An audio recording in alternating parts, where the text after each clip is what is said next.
In the next 2 minutes, you'll get all the Python basics you need to start coding today. No fluff, just examples that work. Let's start with the simplest command in Python, print. It lets your program talk to you by showing text on the screen. You can print a message, a number, or even the result of a calculation. This is the first building block of every Python program. Variables are like little containers that hold information. You can store numbers, text, or decimals and then use them later in your program. What makes Python easy is that you don't need to declare a type, it figures it out for you. Think of variables as labels that point to values. Now, what if we want our program to make decisions? That's where if comes in.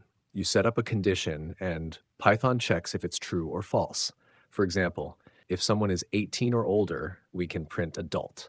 Otherwise, we print minor. This is how Python adds logic to your code. Sometimes you want to repeat the same action multiple times. Instead of writing the same line over and over, you use a loop for goes through a list of items one by one while keeps running until a condition is no longer true. Loops are powerful because they save time and keep your code clean. Functions are like little machines inside your program. You give them input, they do some work, and then they give you output. The best part is, once you define a function, you can use it again and again without rewriting the code.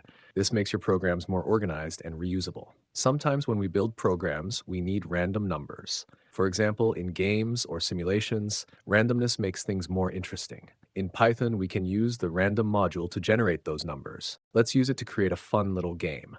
Python secretly picks a number between 1 and 10, and our job is to guess it. If the guess is too high, it says too high.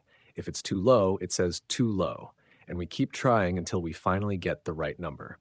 This small project brings together variables, conditions, loops, and randomness. Everything we've learned so far in one place. In less than 2 minutes, you've learned how to print, use variables, add logic with conditions, repeat actions with loops, and organize code with functions. Keep coding, and I'll see you in the next tutorial.